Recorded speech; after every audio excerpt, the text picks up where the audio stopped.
In 2015, Pakistan's Prime Minister stood at a podium in Balochistan and called it a game changer. A $60 billion investment, a deep-sea port on the Arabian Sea, a corridor stretching 3,000 kilometers from the warm waters of the Indian Ocean all the way to China's western border. Pakistan, he said, would become the next Singapore. Gwadar would be the hub through which Central Asia, China, and the Middle East would trade with the world. 11 years later, here is the reality. In all of 2025, Gwadar Port processed 8,300 containers. The port next door in Karachi processed that many in a single day. Gwadar's depth has silted down to 12.5 meters. Too shallow for the standard container ships that dominate global trade. The brand new $240 million airport has no scheduled international flights. And domestic service runs just twice a week. The cranes are there, the berths are there, the roads are there, the ships are not. And buried in the fine print of the contract that governs all of it is a number that explains everything. China takes 91% of Gwadar's revenue. Pakistan keeps 9%. This is the story of how Pakistan built one of the most strategically located ports on Earth and handed it to someone else. To understand why Gwadar was worth $60 billion to China, you need to look at a map. Gwadar sits on Pakistan's southwestern coast, 120 kilometers from the Iranian border, 400 kilometers from the Strait of Hormuz. It faces the Arabian Sea directly, the gateway to the Indian Ocean, the Persian Gulf, and every oil tanker leaving the Middle East. Please take a moment to subscribe and like the video. It really helps the channel.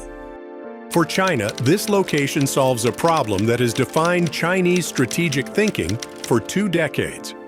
80% of China's oil arrives by sea, almost all of it through the Strait of Malacca, the narrow choke point between Malaysia and Singapore that the United States Navy patrols on both ends.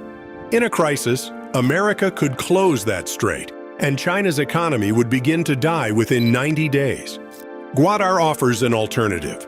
A pipeline from Gwadar to China's western province of Xinjiang, 3,000 kilometers overland, would allow Chinese oil imports to bypass Malacca entirely. No Strait of Hormuz, no Strait of Malacca, no U.S. Navy between China and its energy supply. For China, Gwadar is not a port. It is an escape route from its biggest strategic vulnerability. For Pakistan, Gwadar was supposed to be something else entirely. The pitch to Pakistan was straightforward. China would invest $60 billion across the China-Pakistan economic corridor, roads, power plants, railways, and at the center of it all, Gwadar Port. In return, Pakistan would provide the land, the labor, and the security. Gwadar itself was promised a transformation, a new airport, a desalination plant, an expressway connecting the port to the national highway network, a free zone that would attract international businesses and create hundreds of thousands of jobs. Property prices in the sleepy fishing town surged 30-fold in anticipation. The contract was signed in 2013. China Overseas Ports Holding Company, CPEC, received a 40-year build, operate, and transfer concession. They would build the port, run it for 40 years, and hand it back to Pakistan at the end. What the Pakistani public was not told, and what senators only discovered when they pressed the Maritime Affairs Minister in a 2017 Senate session, was the revenue split. For every dollar Gwadar generates, 91 cents goes to CPEC. Pakistan's Gwadar Port Authority keeps 9 cents. BOT contracts are normal. What's not normal is a 91% take, and a port so shallow it can never generate the revenue to make that split matter. Pakistan signed a bad deal and then failed to make the port work. That's not a contract problem. That's a tragedy. China doesn't own Gwadar. They operate it for 40 years. But when you take 91 cents of every dollar, ownership is just a word. The Balochistan provincial government, the province where Gwadar sits, one of Pakistan's poorest, receives nothing directly from port operations. Not a single rupee flows to the local government that provided the land. A senator stood in the chamber and said it plainly. The agreement tilted heavily in China's favor. But the revenue split only matters if the port actually generates revenue. And Gwadar has a problem that no contract clause can fix. It is too shallow. Gwadar was originally built to a depth of 18 meters, deep enough for large vessels. But deep-water ports require constant dredging to remove the silt and sediment that accumulates in channels. Dredging is expensive. For years, maintenance was neglected. By 2022, Gwadar's operational depth had silted down to 11 meters. The minimum depth required to handle standard container ships is 14.5 meters. Gwadar could not dock the ships that global trade depends on. Emergency dredging brought the depth back to approximately 12.5 meters by 2025, still below the 14-meter threshold for major container services. Think of it like a parking garage where the ceiling is 2 feet too low. Every standard container ship would scrape its keel on the bottom. The port, marketed to the world as Pakistan's gateway to global trade, physically cannot handle the ships that carry global trade. Standard Neo-Panamax vessels, the workhorses of Asia-Europe trade carrying 10,000 to 14,500 containers, draw up to 15.2 meters. They cannot use Gwadar. Pakistan failed to fund the dredging to make the port profitable, and without profitability, China never recovers its investment costs. And without cost recovery, Pakistan never sees meaningful returns from that 9%. Everyone loses, except China still has its strategic position on the Arabian Sea, which was the point all along. And here is the insight that changes how you see this entire project. China never needed Gwadar to be profitable. China needed Gwadar to be Chinese-controlled. Empty berths are fine if they're empty for America to see. A port that generates no revenue still sits 400 kilometers from Hormuz. It still anchors a pipeline route to Xinjiang. It still denies that coastline to anyone else. The 91% revenue clause isn't greed. It may have been a guarantee. If the port never makes money, China loses nothing. They never expected to collect much. Pakistan loses everything, because they were counting on that 9% to justify the deal. The contract was written to be failed, and Pakistan signed it anyway.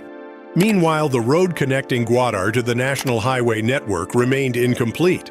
The railway link to China exists on maps, but not on the ground. Security incidents in Balochistan forced Chinese workers behind blast walls and armed convoys. International shipping lines looked at the port, looked at the risks, and chose Salalah, Jebel Ali, and Karachi instead. In 2024, Gwadar handled 34,000 tons of cargo.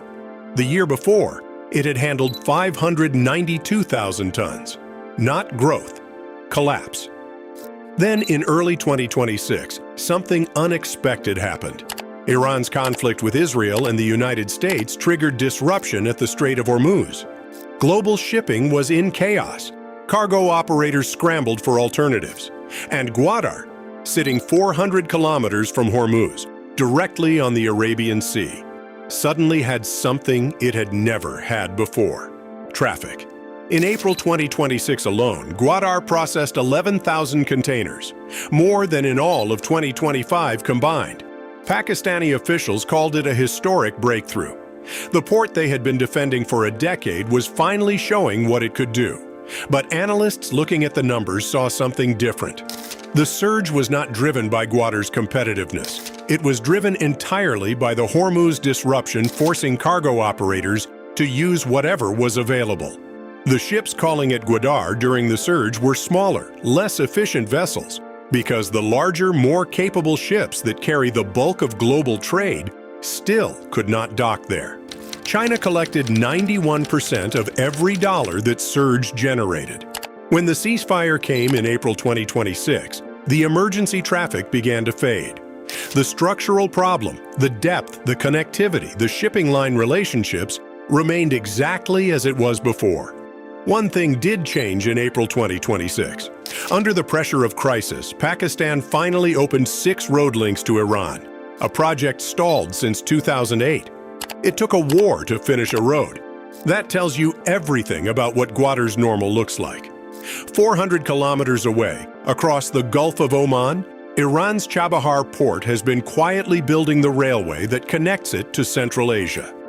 India has been operating Chabahar's terminal. Russia, China, and 5 landlocked Central Asian nations have been routing cargo through it.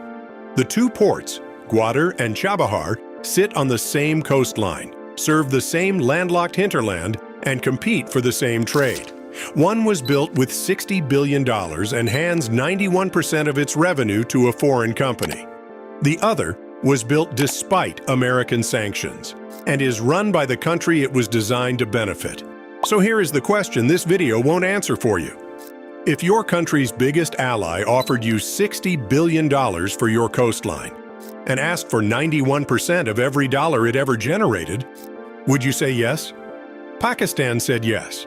And now you know why that answer might be the most expensive one it ever gave.